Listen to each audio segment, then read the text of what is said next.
Buenos días, República Dominicana. Gracias por acompañarnos nueva vez en este sábado, día 21 del mes de febrero, año 2026. Aquí iniciamos, como de costumbre, reporte especial con Rosendo Tavares, su espacio semanal, donde le ofrecemos un compendio de todo lo más importante que en materia noticiosa ha ocurrido en el país y en el mundo durante la semana que acaba de transcurrir. Iniciamos inmediatamente en el plano internacional.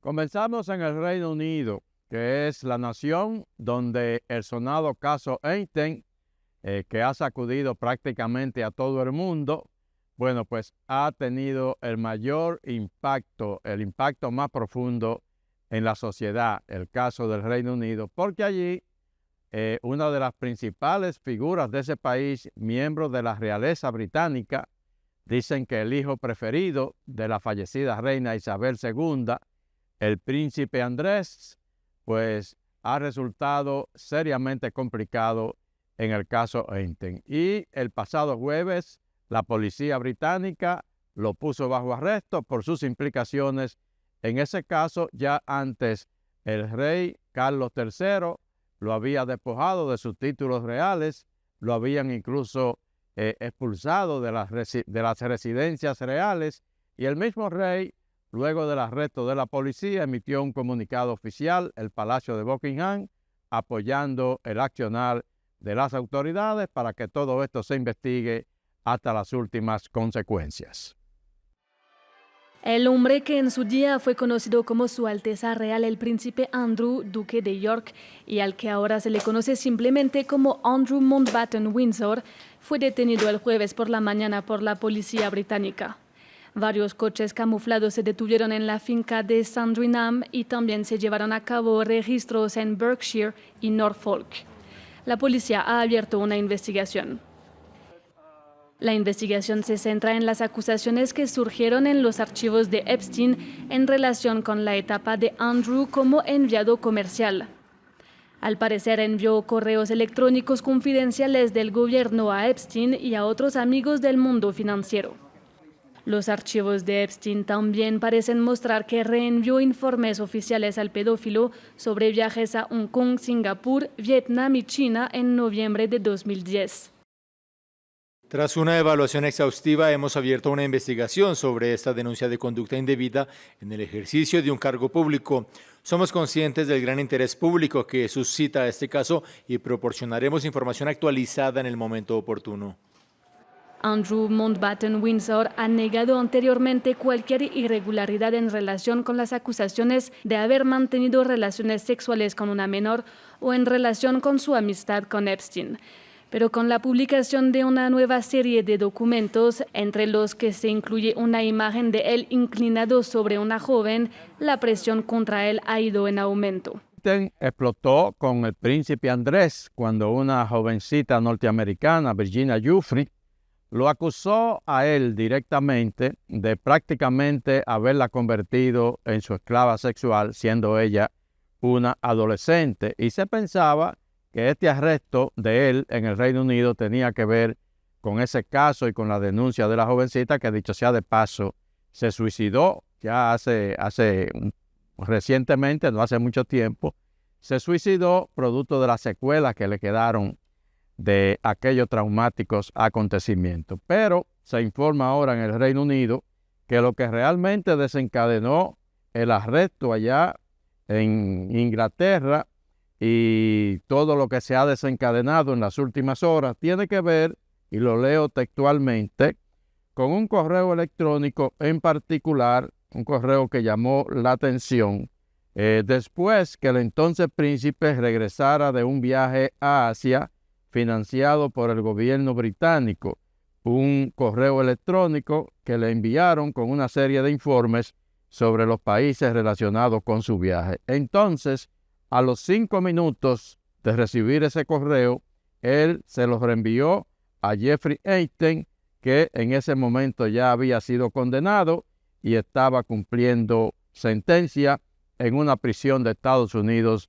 por sus delitos sexuales. Y eso es lo que realmente desencadena la situación alrededor de él ahora mismo. Del Reino Unido pasamos a los Estados Unidos, pasamos a Washington, la capital, con el presidente Donald Trump y un tema que tiene que ver precisamente con esa situación, porque el presidente Trump ha sido uno de los más mencionados en el sonado caso Epstein. Pero él se le preguntó a propósito del arresto del príncipe Andrés y él insiste en que no tiene absolutamente nada que esconder sobre ese caso y que respecto a Jeffrey Epstein, él está totalmente exonerado de cualquier tipo de culpa. El presidente de Estados Unidos, Donald Trump, aseguró que no tiene nada que esconder respecto al caso del financiero fallecido Jeffrey Epstein. Afirmó que está exonerado. Las declaraciones fueron hechas ante la prensa a bordo del avión presidencial, luego de ser cuestionado por las recientes acusaciones sobre un supuesto encubrimiento en torno a los archivos del caso. No tengo nada que esconder. He sido exonerado. No tengo nada que ver con Jeffrey Epstein, expresó el mandatario. Rechazó cualquier implicación directa con el empresario, condenado por delitos sexuales antes de su muerte en 2019. En sus declaraciones también señaló que otras figuras políticas, entre ellas Bill y Hillary Clinton, han sido mencionadas dentro del debate público relacionado con los documentos divulgados. La polémica se intensificó luego de que Hillary Clinton acusara al gobierno de actuar con lentitud en la publicación de los archivos y sugiriera un posible encubrimiento. La exsecretaria de Estado pidió que se hagan públicos todos los documentos vinculados al caso, en medio de la presión política y mediática por la transparencia total del expediente. Hillary Clinton, que va a testificar próximamente ante el Congreso de los Estados Unidos sobre ese caso y que quiere que su testimonio sea público en televisión nacional, porque dice ella que tiene muchas cosas que decir, que necesita que los norteamericanos lo escuchen con respecto al sonado caso Epstein. Bueno, pues como ya ustedes lo escucharon en ese reporte, ella dice que la Casa Blanca está incurriendo en una acción de encubrimiento al presidente de los Estados Unidos sobre ese caso. La exsecretaria de Estado de Estados Unidos Hillary Clinton ha acusado a la administración Trump de un encubrimiento continuo por la forma en que el gobierno ha manejado la publicación de millones de documentos relacionados con Jeffrey Epstein. Están actuando con lentitud, están ocultando los nombres de los hombres que participan, están bloqueando solicitudes legítimas de miembros del Congreso, declaró Clinton a la BBC en la conferencia de seguridad de Múnich en Berlín.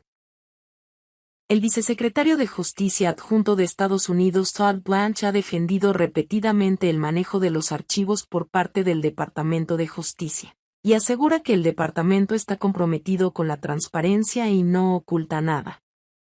Hillary Clinton afirmó que ella y su esposo no tienen nada que ocultar.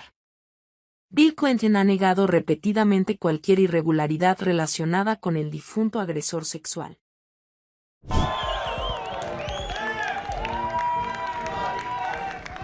En abril de 2025, Donald Trump dio a conocer los llamados aranceles recíprocos contra varios países, al amparo de la llamada Ley de Poderes Económicos de Emergencia Internacional, que data de 1977. Hoy, con 6 votos a favor y 3 en contra, la Corte Suprema estadounidense anuló dicha imposición, argumentando que Trump excedió sus poderes sin autorización del Congreso, único órgano facultado por la Constitución estadounidense para establecer y recaudar impuestos, derechos, contribuciones y gravámenes especiales. El proyecto fue redactado por el presidente del máximo tribunal estadounidense, John Roberts, y 2 de los 3 jueces que nombró Trump votaron con la mayoría para echar abajo la medida arancelaria. Wow, a lot of people. The Supreme Court's ruling on tariffs is deeply disappointing, and I'm ashamed of certain members of the court, absolutely ashamed, for not having the courage to do what's right for our country. Como respuesta a este revés, Trump anunció la imposición de un arancel global del 10% con base en el artículo 122 de la Ley de Comercio de 1974, que le permite establecer un impuesto temporal por 5 meses. Si desea ampliar el plazo, tiene que autorizarlo el Congreso. But I am allowed to cut off any and all trade or business with that same country. In other words, I can destroy the trade. I can destroy the country.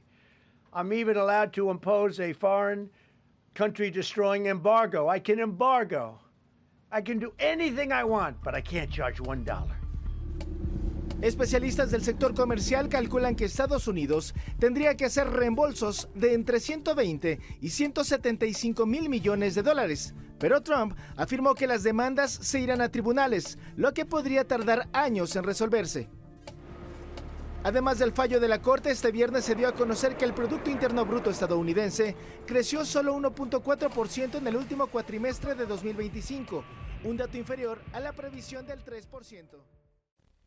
Seguimos en Estados Unidos con el presidente Trump, que ha anunciado que serán divulgados los archivos relacionados con la vida alienígena, con la posible existencia de extraterrestres, de naves espaciales, todo lo que pueda tener Estados Unidos guardado, clasificado sobre ese tema. El presidente ha dado órdenes de que se desclasifique. Luego de que el expresidente Barack Obama dijera en una entrevista de televisión que los extraterrestres existían, pero que él nunca los había visto. Donald Trump ordenó desclasificar y publicar toda la información oficial que existe sobre lo que él llamó vida extraterrestre y objetos voladores no identificados registrados en su país. El mandatario instruyó a dependencias federales a iniciar el proceso para liberar archivos relacionados con el tema, incluyendo los fenómenos aéreos no identificados. Y justo todo esto se da porque unos momentos antes le preguntaron al republicano sobre las declaraciones que había dado Barack Obama sobre la vida extraterrestre, y esto fue lo que dijo. Classified information. He's not supposed to be doing that. If they're real or not, I can tell you he gave classified information. He's not supposed to be doing that. He made a big mistake. He took it out of classified information. No, I don't have an opinion on it. I never talk about it. A lot of people do. A lot of people believe it. They're real, but I haven't seen them, and they're not being kept in what is it? Area 51. Area 51. There's no underground facility, unless there's this enormous conspiracy, and they hid it from the President of the United States. Vamos a California. Allí un grupo de alpinistas fue atrapado por una tremenda avalancha de nieve.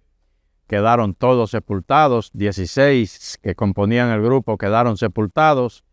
De ellos, 6 fueron rescatados inmediatamente con vida luego de un operativo, pero 9 quedaron desaparecidos, de los cuales 8 ya fueron confirmados muertos. Las autoridades estadounidenses informaron que 8 de los 9 esquiadores que estaban desaparecidos fueron encontrados sin vida. Las personas quedaron atrapadas en una avalancha que impactó a un grupo de 15 personas el martes en el Pico Castle, un conocido destino turístico de la Sierra Nevada de California, en el oeste de Estados Unidos. 6 personas fueron rescatadas en medio de intensas condiciones climáticas, un hombre y 5 mujeres.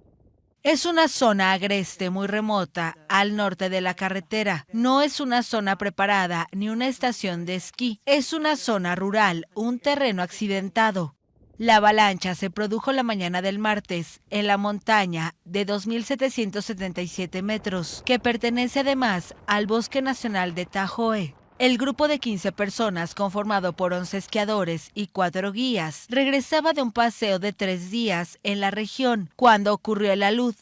Los rescatistas esperan por una ventana climática favorable para retirar los cuerpos de la montaña. De Estados Unidos nos vamos a su vecina Canadá. Señores, la relación entre Canadá y Estados Unidos se ha deteriorado, se ha agrietado de tal manera que ya parece irreparable. Esto luego de que se iniciara el segundo mandato presidencial en los Estados Unidos de Donald Trump, que entre otras cosas ha estado insistiendo en que Canadá debería convertirse en estado de los Estados Unidos, colocando aranceles a Canadá para presionarla. Y eso ha hecho que los canadienses, que eran los mejores amigos que tenían los estadounidenses, Canadá ha sido tradicionalmente el principal aliado de los Estados Unidos en lo comercial y en lo geopolítico sobre todo. Bueno, pues ahora se ha hecho una encuesta a propósito de la situación que prevalece, y la mitad de los canadienses creen que Estados Unidos representa una amenaza mayor para la paz mundial que Rusia, y ven a Estados Unidos como una fuente de volatilidad global en lugar de como un aliado estabilizador, esto según una encuesta. Canadienses se sienten amenazados. El 64% de los canadienses cree que Estados Unidos podría representar una amenaza real para la soberanía de su país. Así lo revela una encuesta de Nanos Research difundida por CTV News, en medio de tensiones comerciales y declaraciones polémicas del presidente Donald Trump. Solo el 19% dijo no estar preocupado. Los más inquietos son mayores de 55 años y mujeres. Siguen las negociaciones entre Rusia y Ucrania, tratando de llegar a un acuerdo para terminar la guerra, pero cada país mantiene la misma posición y eso mantiene prácticamente estancado el proceso. Bueno, pues el presidente de Ucrania, Volodymyr Zelensky, ha criticado la intervención, la mediación que realiza Estados Unidos entre las dos naciones enfrentadas. Critica que el presidente Donald Trump presiona injustamente a Ucrania en las negociaciones con Rusia y que de alguna manera le está pidiendo a Ucrania lo que no le pide a Rusia. Ucrania y Rusia lograron algunos avances en las negociaciones celebradas en Ginebra bajo la mediación de Estados Unidos, pero continúan sin acuerdo sobre el tema clave del territorio para poner fin a la guerra, informó el presidente ucraniano Volodymyr Zelensky. Las conversaciones se basan en un plan estadounidense revelado hace varios meses que contempla concesiones territoriales por parte del Kiev a cambio de garantías de seguridad occidentales que disuadan nuevas invasiones rusas. Sin embargo, el principal obstáculo es el futuro de Donbass, especialmente la región Donetsk, donde Moscú exige la retirada de las fuerzas ucranianas de las zonas que aún controlan, algo que Kiev rechaza. Zelensky puso en duda que el Kremlin tenga la voluntad real de aceptar un alto al fuego y negociar, y reiteró que no contempla ceder territorio a Rusia, que a mediados de febrero ocupaba el 19.5% de Ucrania, incluida Crimea y áreas tomadas por separatistas respaldados por Moscú antes de la invasión de 2022. Podemos ver que se ha hecho algún trabajo básico, pero por ahora las posiciones difieren porque las negociaciones no fueron fáciles, declaró el mandatario, quien añadió que ambas partes coincidieron en casi todos los puntos para instaurar y vigilar un posible alto al fuego, con participación estadounidense. No obstante, subrayó que una tregua requiere voluntad política común, algo que considera lejano. El jefe de la delegación rusa, Vladimir Medinsky, calificó las conversaciones de difíciles pero profesionales y adelantó que habrá más reuniones próximamente. Por su parte, el negociador ucraniano Rustem Umierov habló de progresos, aunque evitó revelar detalles. La presión de Washington para cerrar un acuerdo continúa. El emisario de la Casa Blanca, Steve Witkoff, afirmó que el simple hecho de que el diálogo siga en marcha ya constituye un progreso y destacó el papel del presidente Donald Trump para acercar a las partes. Asesores de Alemania, Francia y Reino Unido e Italia viajaron a Ginebra, aunque no participaron directamente en las discusiones. Zelensky insistió en que la participación europea es indispensable para lograr acuerdos viables, mientras Moscú considera que los europeos dificultan un acuerdo razonable. Las conversaciones fueron precedidas por 2 rondas en Abu Dhabi, sin avances sustanciales. Horas antes de retomarse el diálogo en Ginebra, Rusia lanzó 126 drones de ataque y un misil balístico contra Ucrania, según la Fuerza Aérea Ucraniana. Rusia inició su invasión a gran escala en febrero de 2022. El conflicto ha dejado ciudades devastadas, decenas de miles de muertos y millones de desplazados. En el territorio, las fuerzas ucranianas recuperaron recientemente 201 kilómetros cuadrados, un avance más rápido en 2 años y medio, de acuerdo con un análisis basado en datos del Instituto para el Estudio de la Guerra. ¿Ves un posible alto al fuego en 2026 o el conflicto continuará? Nos vamos a otro escenario de conflicto que es Gaza, donde prevalece un alto al fuego bastante volátil, bastante frágil. Israel le ha dado ahora un plazo de 60 días a Hamás para que se desarme totalmente, para que entregue todo su arsenal, incluidos fusiles automáticos, y dice que esa es una condición que tiene que cumplirse, porque de lo contrario, si no se entregan todas las armas, entonces se van a retomar las operaciones militares israelíes y será a gran escala. Durante una conferencia en Jerusalén, Fuchs precisaba que el ultimátum fue planeado por el gobierno de los Estados Unidos en el plan de Trump y que las autoridades israelíes decidieron acogerse a este marco temporal. De acuerdo con el funcionario, en ese periodo deberá entregar Hamás todas sus armas. Fuchs advirtió que en caso de incumplimiento, las fuerzas de defensa de Israel reanudarán entonces las operaciones militares a gran escala en el enclave palestino. De ahí de Gaza nos vamos a la vecina Irán. Trump sopesa atacar a Irán. Hay informes de que el ejército de los Estados Unidos está listo para atacar a Irán y que Trump ha dado un plazo de 10 a 15 días a Irán para que llegue a un acuerdo nuclear con Estados Unidos y con el mundo. De lo contrario, entonces podría haber consecuencias muy graves, dice Donald Trump. Pero el gobierno iraní ha respondido de que habrán consecuencias impredecibles e incontrolables si es atacado por Estados Unidos. El presidente de Estados Unidos, Donald Trump, advirtió a Irán que debe alcanzar un acuerdo, porque de lo contrario ocurrirán cosas malas. Con el paso de los años se ha demostrado que no es fácil lograr un acuerdo con Irán. Tenemos que alcanzar un acuerdo significativo, de lo contrario pasarán cosas malas, afirmó el presidente estadounidense en la reunión inaugural de la Junta de Paz, su iniciativa para garantizar la estabilidad en Gaza. El mandatario además advirtió que Washington puede que tenga que ir un paso más allá si no se alcanza ningún acuerdo. Lo sabrán probablemente en los próximos 10 días, afirmó poco después de que el primer ministro israelí, Benjamin Netanyahu, advirtiera a los iraníes que si atacan su país recibirán una respuesta que ni se imaginan. Los dos países enemigos reanudaron recientemente negociaciones indirectas bajo mediación de Omán, después de que Trump amenazara con una operación militar contra Irán, primero por la brutal represión en manifestaciones antigubernamentales y después por su programa nuclear. Por su parte, Irán niega que quiera dotarse de una bomba nuclear y pide a Washington que le aligere las sanciones. En un video publicado en medios locales, el jefe de energía atómica de Irán, Mohammad Eslami, afirmó que el programa nuclear de Irán avanza de acuerdo con las normas del Organismo Internacional de la Energía Atómica. Ningún país puede privar a Irán del derecho a beneficiarse pacíficamente de esa tecnología. CNN y CBS informaron el miércoles que el ejército estadounidense está preparado para lanzar ataques contra Irán ese mismo fin de semana, aunque el presidente aún no ha tomado una decisión. Funcionarios estadounidenses no identificaron afirmaron a el diario The Wall Street Journal que Trump ha sido informado sobre sus opciones militares, todas ellas diseñadas para maximizar el daño, incluyendo una campaña para matar a decenas de líderes políticos y militares iraníes con el objetivo de derrocar al gobierno. El miércoles, la portavoz de la Casa Blanca, Caroline Leavitt, advirtió que hay muchos motivos y argumentos que se podrán esgrimir para un ataque contra Irán.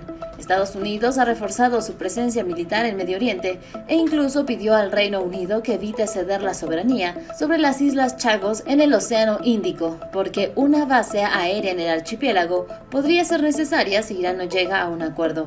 Irán y Estados Unidos mantuvieron una segunda ronda de negociaciones el martes en Ginebra. Hemos alcanzado un acuerdo general sobre una serie de principios directores sobre los cuales basaremos la redacción de un posible texto de acuerdo, declaró posterior a la reunión el ministro iraní de Exteriores, Abbas Araghchi. Sin embargo, matizó que eso no significa que llegarán pronto a un acuerdo, ya que afirmó que cuando se llega a la redacción del texto, el trabajo se vuelve más difícil. De Irán pasamos a la América Latina, nos vamos a la América del Sur, a Perú, la nación latinoamericana más inestable en los últimos 10 años, 10 años desde el punto de vista político. El Perú ha tenido ya por lo menos 8 presidentes en los últimos 10 años. Bueno, pues al último, José Gerí, le destituyeron el pasado jueves cuando el Congreso le retiró la confianza y lo destituyó. Entonces, José María Balcácer, de 83 años, es el nuevo presidente de Perú y se juramentó el pasado jueves en la noche para entonces terminar este periodo presidencial que deberá de concluir el 28 de julio con la juramentación de un nuevo mandatario. El izquierdista José María Balcácer fue elegido el miércoles para encabezar el Parlamento peruano y accedió automáticamente a la presidencia interina del país, un día después de la destitución de José Gerí. Se trata del octavo jefe de Estado de Perú desde 2016 y marca un nuevo episodio en la inestabilidad política crónica que afecta al país bajo el pulso de poderes entre un legislativo fuerte y un ejecutivo débil. El abogado de 83 años dirigirá Perú hasta la toma de posesión de su sucesor en julio, que será elegido en las presidenciales del 12 de abril. Recibió 60 votos en una sesión extraordinaria realizada la noche del miércoles en un local del Parlamento peruano. 4 congresistas se inscribieron para dirigir el Congreso y suceder a Gerí por estos pocos meses. Entre ellos estaba María del Carmen Alba, expresidenta del Parlamento en 2021 y portavoz del partido de centroderecha Acción Popular. Los otros candidatos eran Edgar Reimundo, un socialista de dilatada trayectoria, y Héctor Acuña, representante independiente cuestionado por conflictos de interés. Nos vamos a Cuba.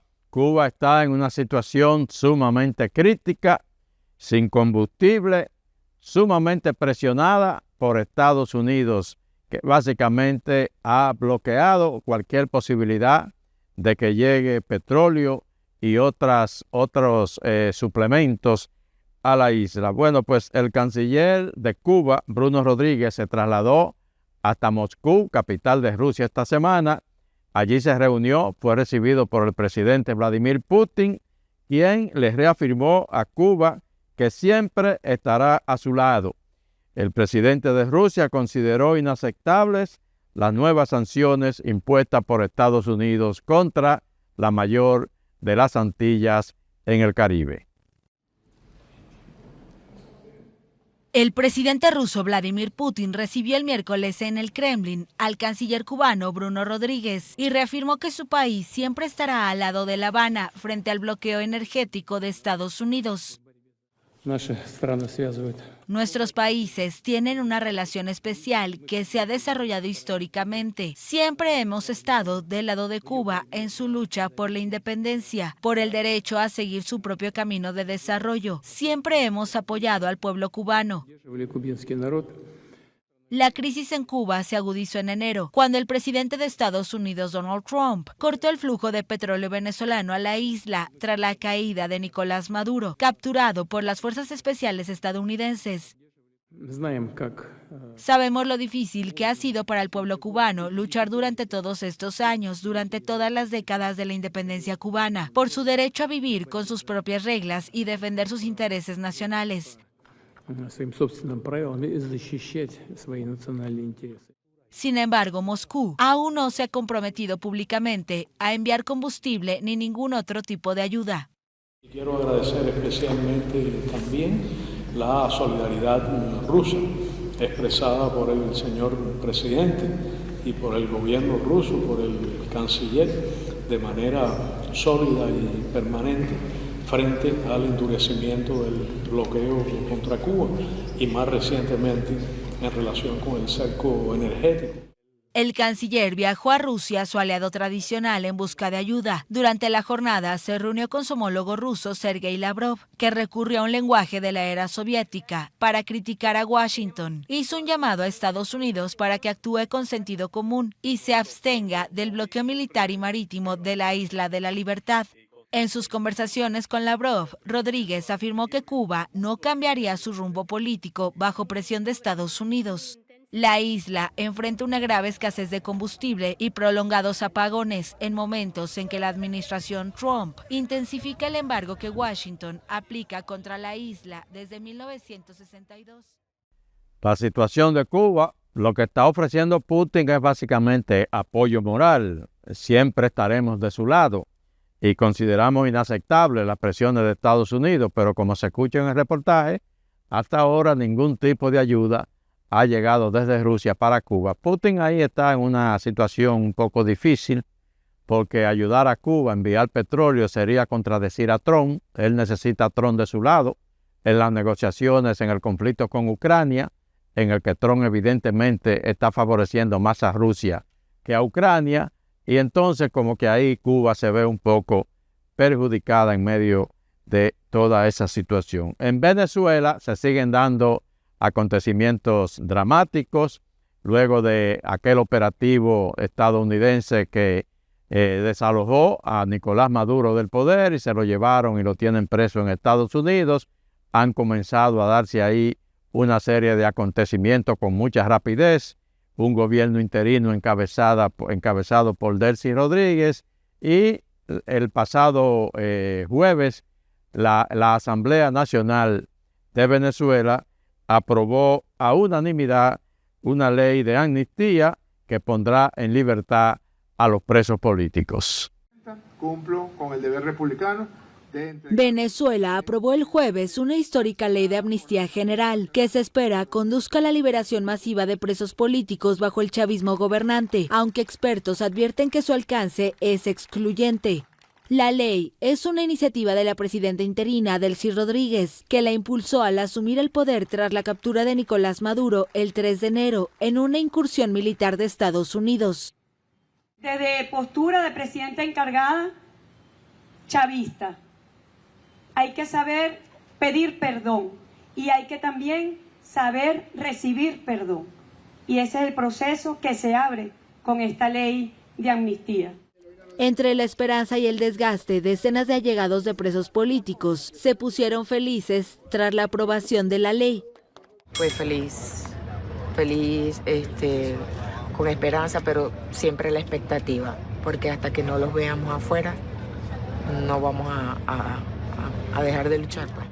El proyecto pasó por una consulta pública que incluyó a juristas y familiares de presos políticos, así como negociaciones con la pequeña bancada opositora en la Asamblea Nacional. El balance de la ley es negativo, resumió Ali Daniels, director de la ONG Acceso a la Justicia, quien apunta graves deficiencias estructurales. Señalan que no reconoce que la persecución haya sido continua durante 27 años del chavismo. Y líderes opositores como María Corina Machado, Leopoldo López y otros podrían quedar fuera de la amnistía, ya que muchos han sido señalados de delitos como corrupción o invocar a fuerzas extranjeras a emprender acciones armadas contra Venezuela. Dichas acusaciones no fueron incluidas para recibir amnistía. El gobierno interino anunció el 8 de enero un proceso de liberaciones y según la ONG Foro Penal, 448 opositores han quedado en libertad condicional desde entonces y todavía permanecen tras las rejas 644. Vamos a una pausa comercial, retornamos enseguida en el plano nacional.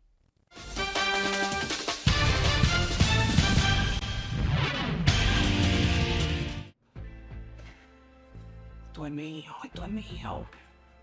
Claro que yo puedo. En mi proyecto somos curiosos, valiente, luchador y soñador. Hay que soñar en grande. Y yo sueño con lo más grande. Si hablamos de honestidad, vayan y pregunten. Porque yo soy honesta de verdad. Nunca dejo de pensar en lo demás. Así soy yo. Así soy. Porque yo soy de aquí. De aquí. Y por eso, yo soy invencible. Cuando los dominicanos creemos en nosotros mismos, somos invencibles. Lo sabemos porque somos Banreservas, el banco de todos los dominicanos. Aquí, en la escuela, aprendiste que un grupo de valientes nos devolvió la libertad aquel 27 de febrero de 1844. Héroes, superhéroes de la vida real, que siempre que intentaron quitarnos la soberanía, vencieron una y otra vez. Por eso diariamente seguimos honrando a la patria, con el amor que nuestros héroes sembraron, dando siempre lo mejor de nosotros, para convertirnos en dominicanos al 100. Ministerio de Educación de la República Dominicana.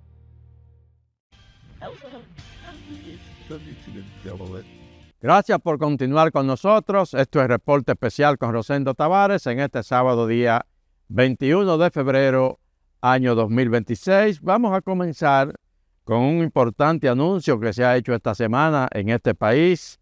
El gigante tecnológico Google ha escogido a la República Dominicana para la instalación del primer puerto tecnológico que instala esa importante empresa en el área de la América Latina.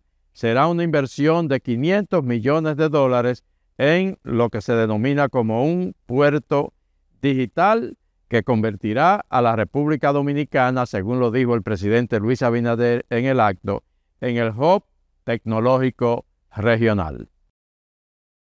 La inversión de $500 millones de Google incluirá la construcción de un moderno edificio que será el corazón operativo del nuevo puerto de intercambio digital, una estructura que según las autoridades permitirá gestionar localmente gran parte del tráfico de datos que hoy depende del exterior.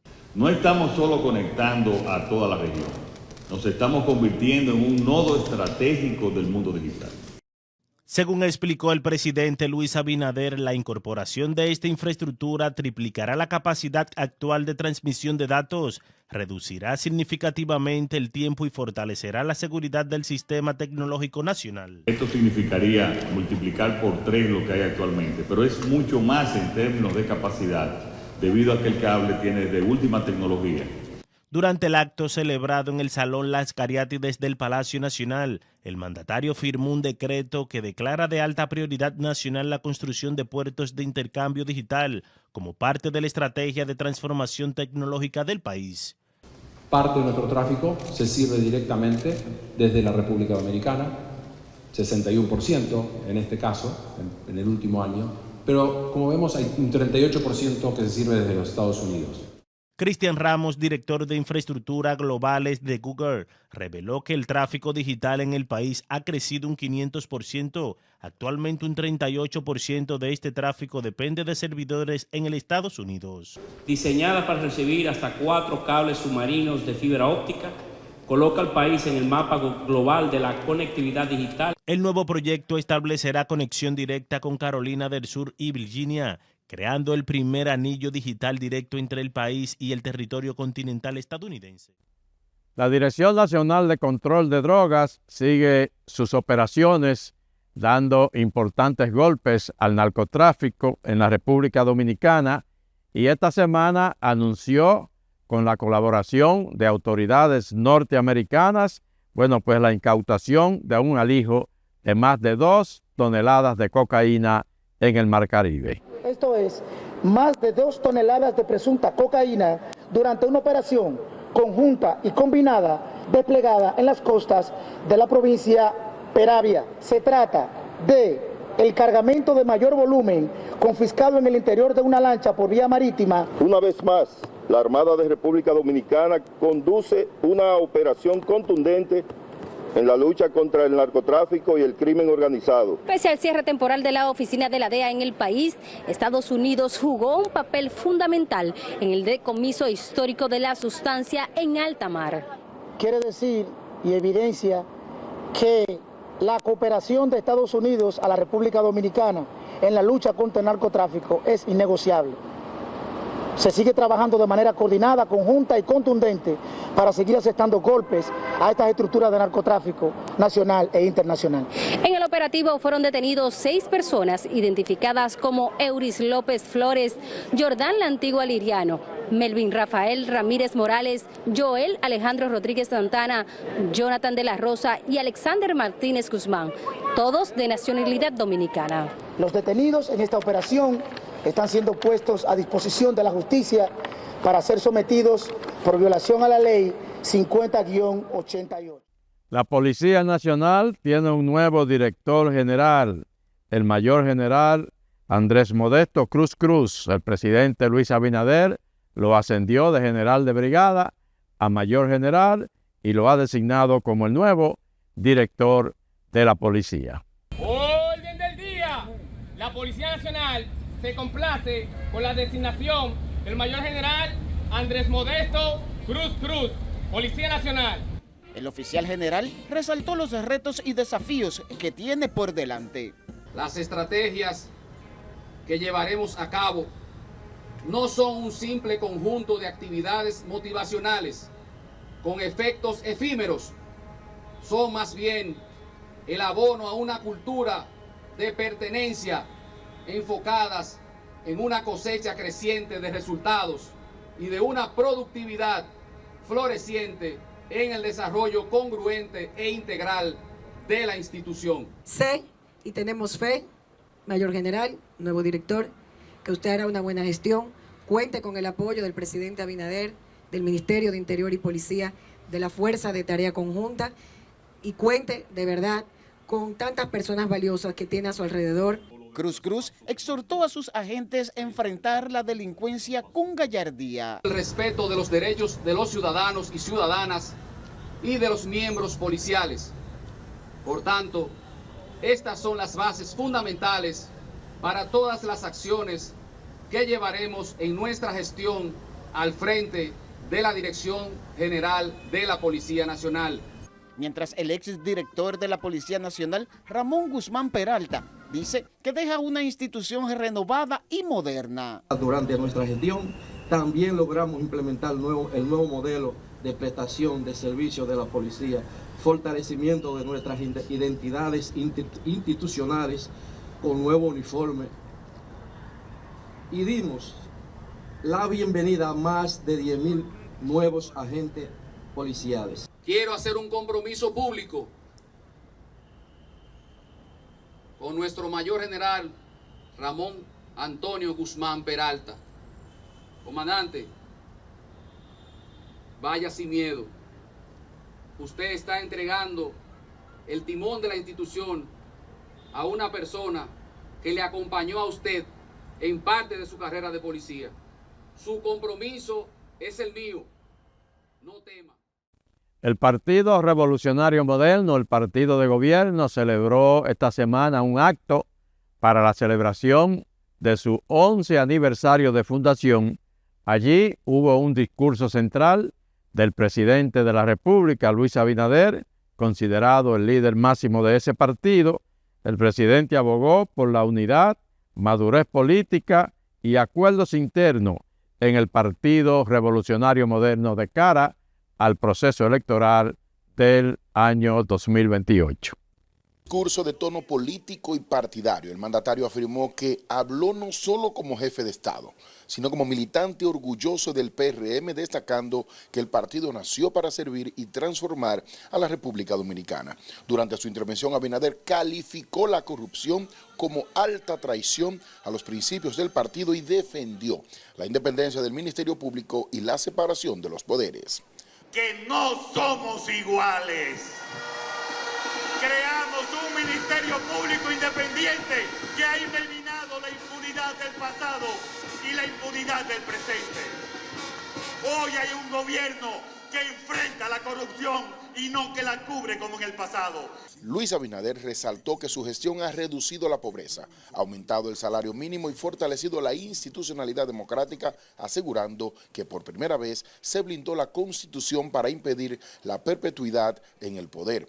Estos logros reflejan que en la República Dominicana se puede invertir, crecer y prosperar, porque aquí la palabra dada se cumple y las reglas del juego se respetan. Mientras el presidente del PRM, José Ignacio Paliza, recordó los orígenes del partido en medio de una crisis política, mientras que la secretaria general, Carolina Mejía, aseguró que si el PRM mantiene la unidad y la cercanía con la gente, volverá a ganar las elecciones.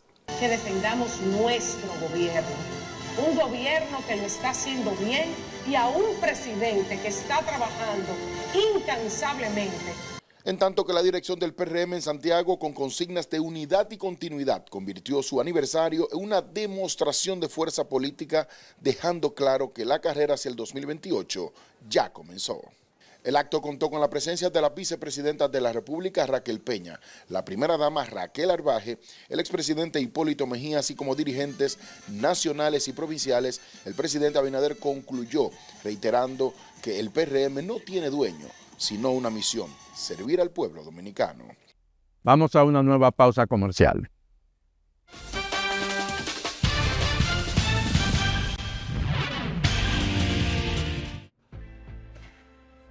Esto es mío, esto es mío. Claro que yo puedo. En mi proyecto somos curiosos, valiente, luchador y soñador. hay que soñar en grande. Y yo sueño con lo más grande. Si hablamos de honestidad, vayan y pregunten. Porque yo soy honesta de verdad. Nunca dejo de pensar en lo demás. Así soy yo. Así soy. Porque yo soy de aquí. De aquí. Y por eso, Yo soy invencible. Cuando los dominicanos creemos en nosotros mismos, somos invencibles. Lo sabemos porque somos Banreservas, el banco de todos los dominicanos. Aquí, en la escuela, aprendiste que un grupo de valientes nos devolvió la libertad aquel 27 de febrero de 1844. Héroes, superhéroes de la vida real, que siempre que intentaron quitarnos la soberanía, vencieron una y otra vez.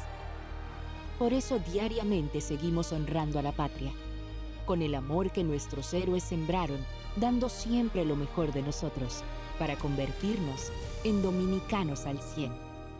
Ministerio de Educación de la República Dominicana.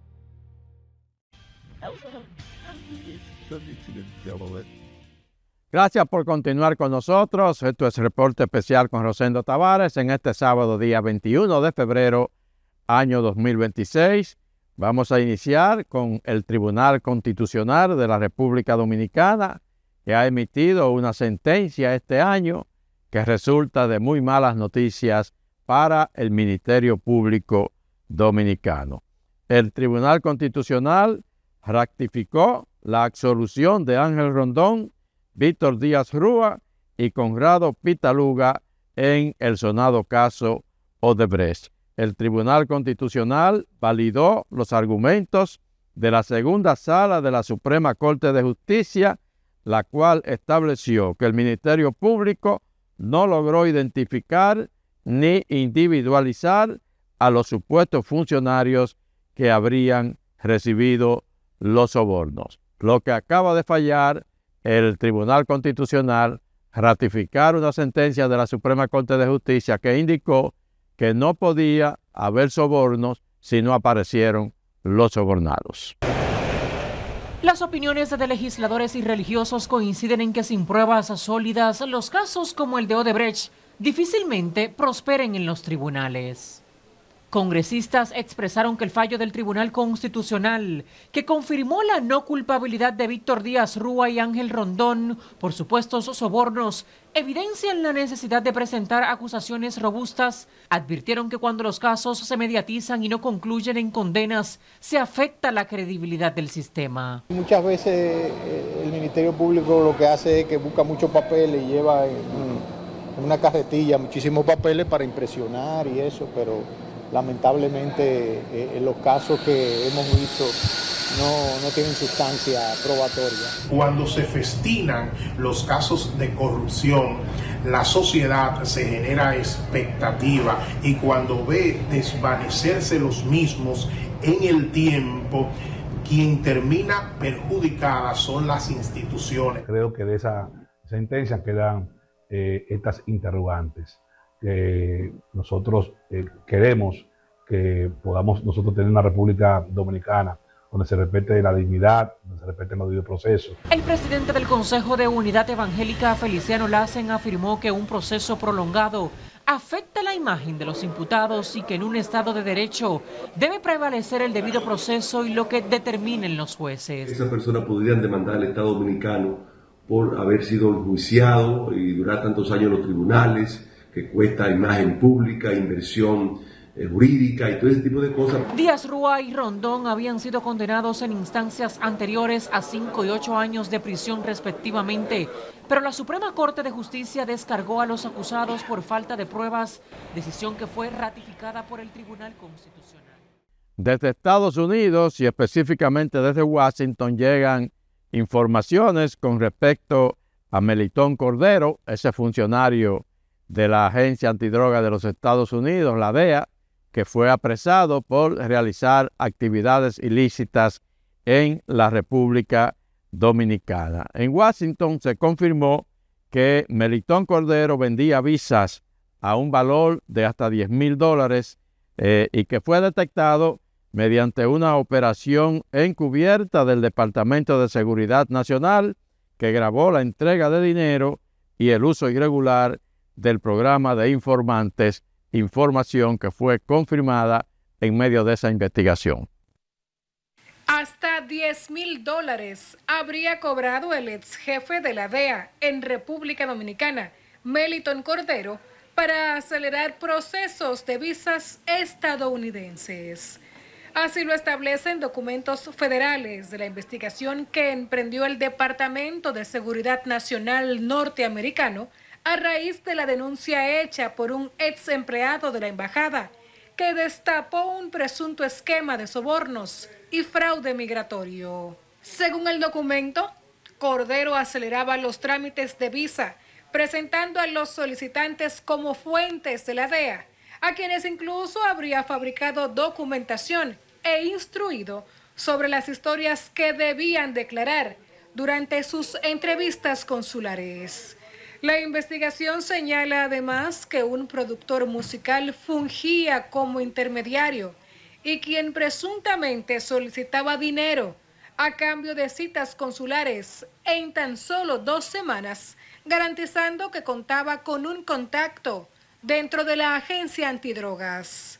Melitón Cordero quedó al descubierto cuando alegadamente un agente encubierto se hizo pasar por una persona interesada en una visa y utilizó al promotor musical como intermediario. El agente encubierto habría pagado mediante transacción los primeros $3,000 y los $7,000 restantes en efectivo en el parqueo de un supermercado de la Avenida República de Colombia. Vamos a hablar un poco otra vez de política. El Partido de la Liberación Dominicana, el PLD, está en un proceso para la escogencia de su candidato presidencial para las próximas elecciones. Ha comenzado un proceso en ese sentido. Inscripción de los posibles aspirantes. Abel Martínez fue el pasado candidato presidencial del PLD en esas elecciones donde Luis Abinader logró reelegirse con facilidad para un segundo mandato. Abel le pide al Partido de la Liberación Dominicana que excluya su nombre del listado de aspirantes que presentará el PLD. Los Caballeros y ex candidato presidencial del PLD, Abel Martínez Durán, solicitó al Partido de la Liberación Dominicana que su nombre no sea incluido en esa lista de aspirantes que será presentada ante la Asamblea del Comité Central convocada para este domingo 22 de febrero. Mediante una carta dirigida al presidente del Partido de la Liberación Dominicana, Danilo Medina, y el secretario general, Johnny Pujols, Martínez explicó que su posición responde a una convicción de principios, dice él, y una postura institucional, afirmando que la coherencia no se proclama, se practica. En su comunicación, Abel Martínez sostuvo que el camino hacia el 2028 debe construirse sobre un consenso auténtico y transparente, advirtiendo que todo proceso que se aparte de la Constitución, de las leyes electorales y de los estatutos del partido termina debilitando la confianza del pueblo dominicano. Terminamos con el senador del Distrito Nacional, Omar Fernández, que ha recibido esta semana la visita de la embajadora de los Estados Unidos en la República Dominicana, la señora Lía Francis Campos. Lo visitó en su despacho y allí, según la información, conversaron sobre seguridad, inversión, educación, comunidad dominicana en el exterior y otros temas también inclusive de tipo económico. El senador por el Distrito Nacional, Omar Fernández, sostuvo un encuentro clave con la embajadora de Estados Unidos en República Dominicana, Lía Francis Campos, donde reforzaron los lazos bilaterales entre ambos países. En la reunión, que se extendió por más de una hora en un ambiente de cordialidad, abordaron temas prioritarios como seguridad nacional, atracción de inversiones, educación, apoyo a la comunidad dominicana en el exterior y estrategias para impulsar el desarrollo económico. Fernández destacó que estos diálogos fortalecen la cooperación histórica y abren puertas a nuevas iniciativas en beneficio de los pueblos dominicano y estadounidense. Este tipo de reuniones diplomáticas gana relevancia en un momento donde la relación República Dominicana y Estados Unidos es vital para el comercio, la inversión extranjera y la estabilidad regional, posicionando a figuras como Omar Fernández como puentes importantes en la política exterior. El encuentro subraya el interés mutuo por avanzar en agendas compartidas que promuevan prosperidad y seguridad para ambas naciones. Con esa sobre Omar Fernández y la visita de la embajadora terminamos por el día de hoy. Reporte especial con Rosendo Tavares, que como de costumbre hemos presentado a ustedes al más alto nivel periodístico. Tengan todos muy buen fin de semana y nos encontramos el próximo sábado.